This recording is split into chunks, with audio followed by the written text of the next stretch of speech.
Welcome to Wall Street Journal's Aviation Week Hangout, one of our semi-regular events we're going to start doing. And joining me in Dubai is, from our Dubai office, is Rory Jones, and in Washington, D.C., John Ostrower.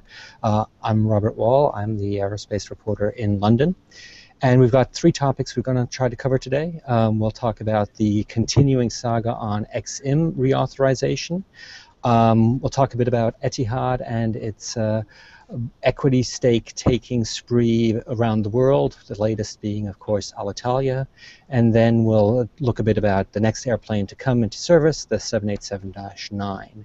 So maybe Rory, so you can start off on XM, since it's your airlines that are being accused of being the biggest beneficiaries of this massive subsidy that has the U.S. airlines unhappy, and of course now separately the Tea Party is unhappy about XM more generally. What's the view over there on what's going on in the U.S.? Well, I think there's been a bit of a softening in the stance from Delta in the last couple of days around the Exim Bank and its mandate. But I think Delta is still concerned that the airlines in my part of the world, the Gulf airlines like Emirates, like Etihad and Qatar Airways, are almost receiving support in an area that they don't necessarily need support. So these are Gulf state-backed airlines that Delta and others would argue don't necessarily need financing support from the US government. Now, Emirates has come back earlier today and it's said it 13% of the financing of its aircraft in recent years has actually come from the Exim Bank, and it sees it as a valuable way to purchase aircraft. And given the fact that Emirates and the Gulf Airlines are purchasing a lot of aircraft from Boeing, it's probably in Boeing's interest as well to make sure that they continue to receive this financing. I mean, you'd agree with that, wouldn't you, John? Well, certainly it's been a feather or rather an arrow in Boeing's quiver as far as getting deals done. Certainly deals of enormous volume when you look at what they've done for their existing 777 backlog with the current models that Boeing is building. But certainly we talking about the softening of XM, you really look at a divergence in the political conversation, where you've got Delta, who, like I said, who has been the most vocal opponent of this, really begins to head off in a direction where they go, okay, the U.S. political climate is going, the Tea Party is going in one direction, and the business, sort of pro-business side of this is going in a different direction, and not to kill the Exim Bank, but to at least revise its mission and make sure it's more focused on helping carriers like Kenya Airways, which was biggest recipient, which had just in recent weeks took delivery of its bunch of new 777-300ERs and 787-8s. So it really refocus it toward nations that otherwise wouldn't be able to secure the type of financing that would otherwise be available at the rates of a much larger, more established carrier. So, but certainly Boeing doesn't find themselves on the raw end of not being able to provide export finance when you've got ECA options in Europe and the same in Canada and Brazil. And much of this, significant portion of the C-Series backlog is guaranteed by their export financing arm in Canada, and the E2 will also rely on that as well. And I think, Robert, please correct me if I'm wrong, but certainly ECA in Europe is a huge tool for 385 and upcoming 350 deliveries. Probably less so for 380 financing, since no one's buying the plane. But yes, I mean, it's obviously hugely important, and as Airbus always points out, especially during the downturn, it was vital when financing was disappearing. What's kind of interesting in the latest Delta discussion is kind of the nuance, which is it seems to be basically, narrow bodies are fine, wide bodies are fine, except for the Gulf carriers, which is, maybe an overinterpretation of what they're saying. But this idea that they really want XM to parse in a very fine way how this is going to go. And I'm actually wondering, Rory, whether the folks in the Middle East just think this is, just patently obvious what's going on. Well, I think it's the sort of where do you draw the line if you're happy to have some airlines use the service, let's call it, and then you're not happy for others. It's sort of, do you draw up a bunch of criteria saying if you're a state-backed airline, then you can't have this luxury. I think from Emirates side of things, based on their statement today, they really value Export Bank. I mean, I don't think that's to say that they couldn't get financing elsewhere. So I think if this line of credit was cut, I don't think I'm not sure that Emirates would protest too greatly, but they clearly value the service. Yeah, absolutely. John, I mean, you're our Beltway guy, so maybe a bit of an unfair question, but what's your gut feeling? I mean, just from over here, it looks like it's really changed. A couple of months ago when this first came up, I really thought, okay, there's some noise against XM. I'm not less talking about the airline bit, but more the political side. But I thought, well, it'll just go away. But now it really seems like XM might be, might not be long for this world. And what's your sense inside the Beltway? Well, that's a great question. Later this morning, obviously, as you guys are heading into the afternoon and wrapping up for the day, Richard Anderson is going to be presenting at the Aero Club and giving a speech specifically on this topic. So certainly that will be an opportunity to see kind of the industry's put a finger in the wind and see kind of where things are blowing. But certainly with the new Republican leadership in Congress, that the conversation has certainly shifted, and the sand underneath XM's feet does not seem nearly as firm as it was, just 3 or 4 weeks ago, prior to Eric Cantor's historic loss in the primary down in Virginia District. So certainly, I think heading out from here into the summer, I think it's going to be an enormous topic of conversation, certainly as this week rolls on, but certainly heading into the air show, where we start to see big order activity once again, and Boeing to move orders into the remaining crevices of the airlines that have not yet placed major orders. Certainly the backlogs are of enormous demand, but certainly as these backlogs become deliveries, that's going to become even more and more important as these huge production ramp-ups continue in earnest. Yeah, that'll be interesting to see. Maybe we'll move on to our second topic. Let's talk a bit about one of your babies, Rory, Etihad. The Italian government, one of the Italian ministers came out this week and basically urged the union to agree to the job cuts at Alitalia that Etihad has pushed for. Etihad said its investment in Alitalia to basically save the airline is contingent on these job cuts. How do you see the Etihad investment in Alitalia fitting in with the other equity stakes? And the Italian market has huge promise, even if Alitalia hasn't been able to make it work for itself. Where do you see it going? I think it's maybe the first equity investment that Etihad has made that is really trying to pull together the other equity investments. Essentially, they've almost all been quite solitary, and as you just said, focused on access to a market. So if it's Air Berlin, access to Germany.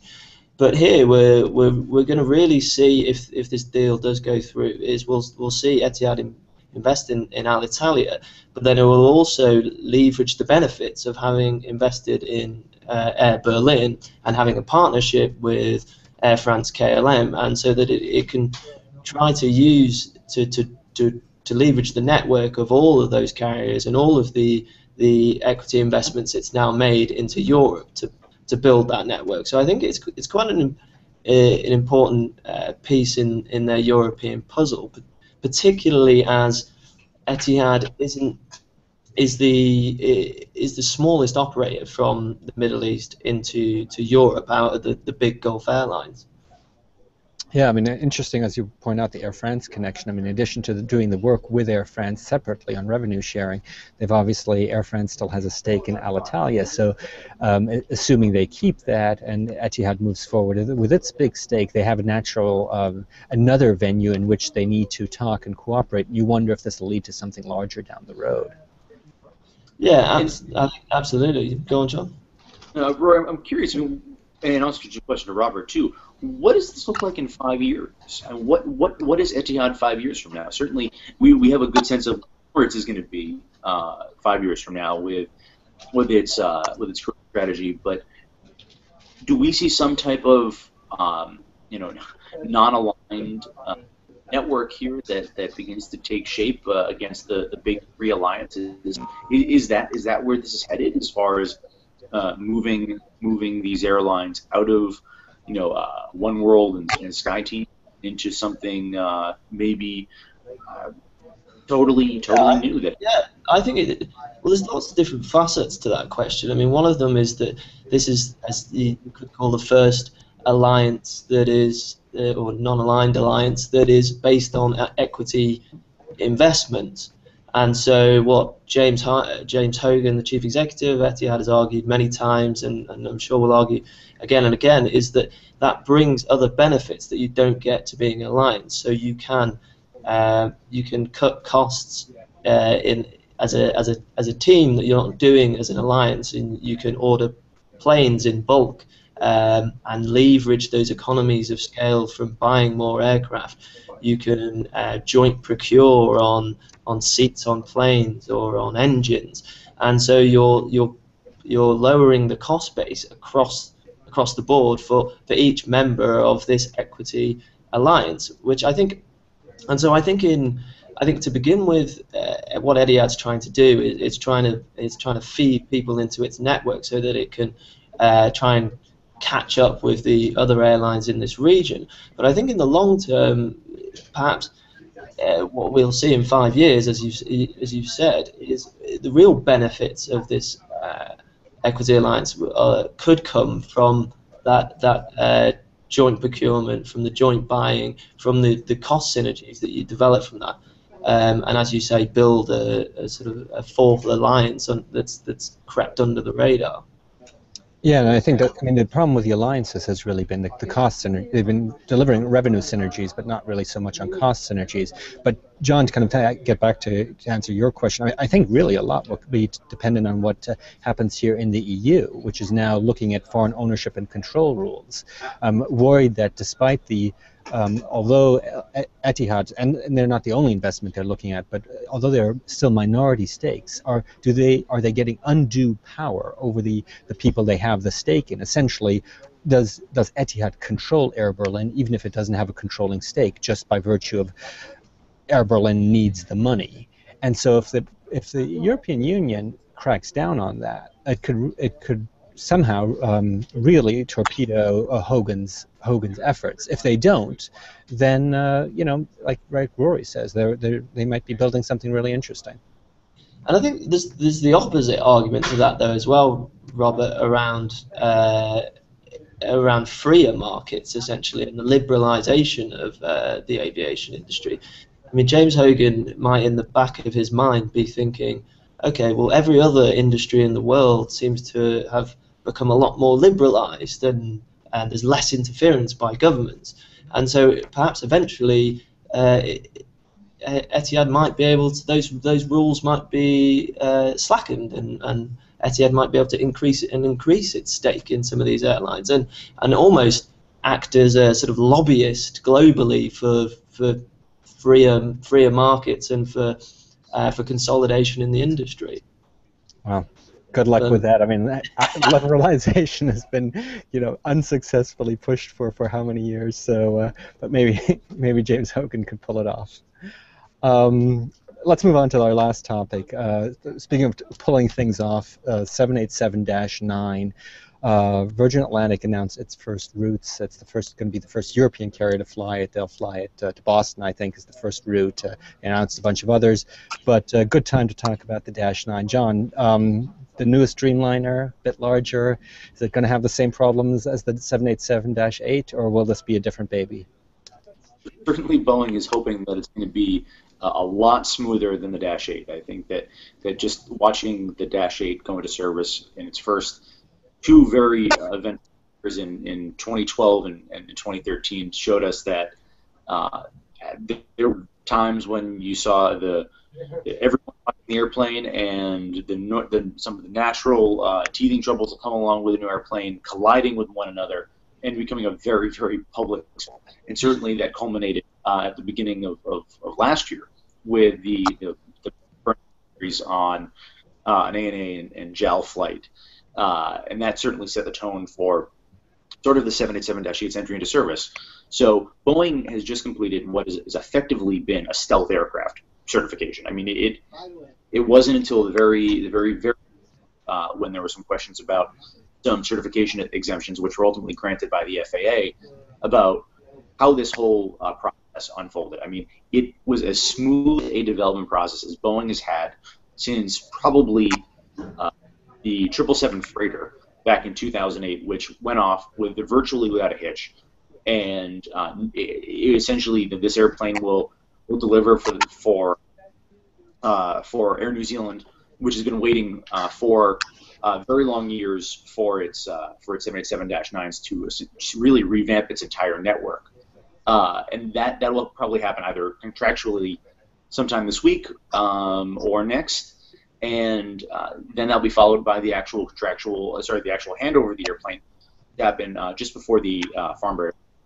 So certainly Boeing is hoping that all of its lessons learned on the Dash 8 are incorporated into the Dash 9 design, and I think you're going to see a very different tenor by the carriers which are relying on this. Boeing learned a very, very painful lesson by giving the Dash 8 over to airlines that weren't necessarily able to incorporate a brand new aircraft that easily. So, for example, Lot Polish wanting to swap out all of their older 767s for 787-8s, Norwegian relying solely on the Dash 8 for its long-haul expansion, and at the same time, you had on top of that, you had all of the battery issues which were affecting all of the carriers. So you just saw a very different type of approach. Obviously, now as we get into a larger aircraft, you're going to see a different type of airline getting the Dash 9 initially. Like Robert said, Virgin Atlantic can be the first European carrier.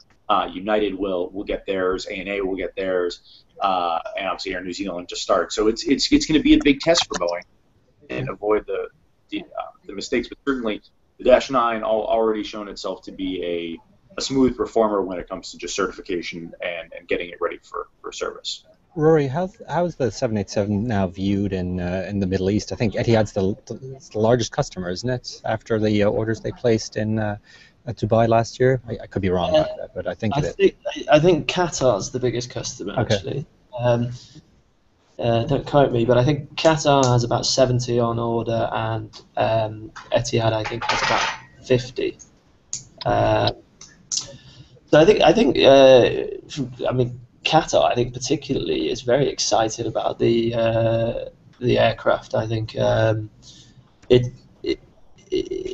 the 787 and the 350 are going to be the mainstay of its fleet, and I think it's interesting that differs somewhat to Emirates plans, where it's using the 777s and the 777X and the A380s. So I think it'd be interesting. I'd be interested to know, John, your thoughts on whether you think now that Emirates has cancelled the orders for the 350 that it could be interested in a 787. I mean, I was under the impression that they wanted to use bigger jets. That the A380 worked for their main routes, and then the 777 for others. I mean, but could we see Emirates buying 787s? I don't think it's out of the question. Certainly, it's it. I mean, Tim Clark is an enigma wrapped in a riddle at this point, as far as his fleet strategy. Is there not enough demand to fill these airplanes? Is it just we need the biggest airplanes we can get to take everyone else's capacity, and to make sure that we're filling our planes and making sure that all the seats are coming our way, or is it a question, and which I think we've now seen this with the reiterating its interest in the A350 and now the 787, is it a question of, does Emirates need a genuine regional aircraft? Something that doesn't need to fly 8,000 nautical miles, 8,000 or 9,000 nautical miles. Certainly, Boeing has the 777-8X, which is going to be its longest range airplane ever. The Dash 9 is going to be high capacity, long range, and there was always a sense that Tim Clark wanted the A350-1000 in particular, a 350-seat airplane, for shorter regional routes around into South Asia, into Africa, and closer into destination Europe, to move a lot of people, but maybe not markets that could handle an A380 or even or even anything as big as a 777-9X. So certainly, what is presented here might be a strong case for Boeing to move the 787-10 into more of into that regional role that the A350-1000 sort of fit for Tim Clark's initial ambition. So it might be an opportunity for the Dreamliner. It might be an opportunity to steer the 350 development back where Tim Clark would like it to go, as far as tailoring an airplane. So I think it's an open question. It's going to be probably one that we're going to ponder for Paris 2015. Yeah, I mean, I totally agree with you, John. I think that the person who will win this, or the company that will win this order, is the one that will be most willing or most pliant in adapting their airplane to Tim's often very unique demands. And well, remember the talk at Dubai last year about are these planes over-engineered for essentially one person or one customer, and the balancing act. And I think Boeing and Airbus, though, whoever wins it will have to do something with their current product to satisfy Tim's demands. But why would you cancel the order though? Why not just go back to the? Because they weren't playing.